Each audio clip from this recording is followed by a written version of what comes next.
સાંતલપુર તાલુકાનું એક એવું ગામ જ્યાં ફક્ત પુરુષો જ રમે છે ગરબા રાસ। વર્ષોની પરંપરા મુજબ ઝીરવાણી અને પ્રાચીન રાસ ગરબાની જામતી રમઝટ। સાંતલપુર તાલુકાના આબિયાણા ગામે અનોખી નવરાત્રી। આબિયાણા ગામ ખાતે વર્ષોની પરંપરા મુજબ ઝીરવાણી અને પ્રાચીન રાસ ગરબાની જામતી રમઝટ કે જ્યાં વર્ષોથી ગામમાં ફક્ત પુરુષો જ નવરાત્રી દરમિયાન રાસ ગરબે રમે છે।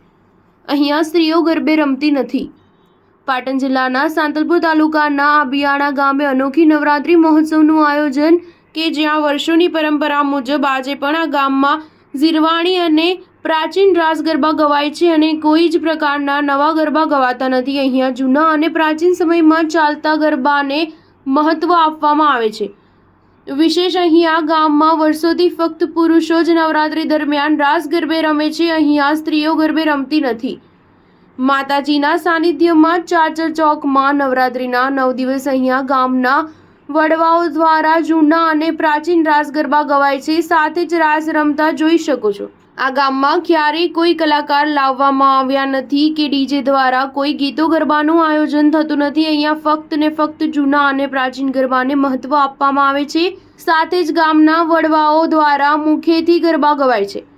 ગામના સ્થાનિક રહીશો દ્વારા માતાજીની નિત્ય આરતી પ્રસાદ અને ઝીરવાણી અને પ્રાચીન રાસ ગરબાની રમઝટ જામે છે। ત્યારે આજુબાજુના લોકો પણ અહીંયા મોટી સંખ્યામાં અનોખી નવરાત્રી મહોત્સવ જોવા ઉમટી પડે છે।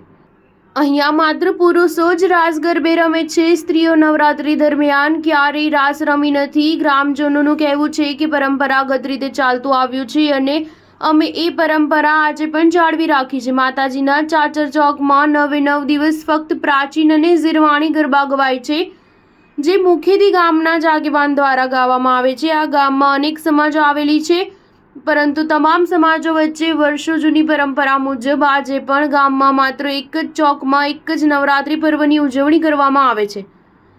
ગામમાં આઠમના દિવસે એટલે 8મા નોરતે ગ્રામજનો દ્વારા ભવાઈ પણ કરવામાં આવે છે જેમાં અનેક પાત્રો ભજવી માતાજીનો મહિમા વર્ણવે છે જે પણ પૌરાણિક કથાઓ સાથે જોડાયેલી છે। આ ગામમાં દશેરાના દિવસે પુરુષો સ્ત્રીના પહેરવેશમાં માતાજીના ચોકમાં ગરબે રમતા જોવા મળે છે અને ગામમાં માતાજીના નવલા નોરતાના દિવસોમાં લોકોના કામ પૂર્ણ થતા હોય આસ્થાનું પ્રતીક માનવામાં આવે છે। Star news 7 Radhanpur.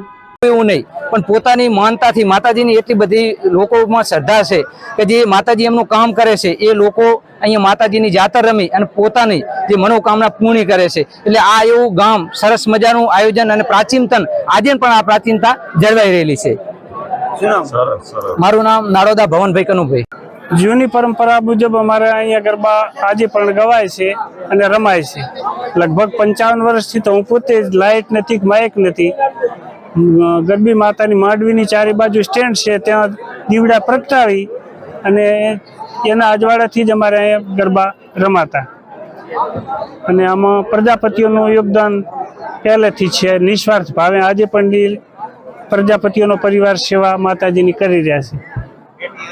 કેટલા વર્ષથી આ જૂની પરંપરા છે?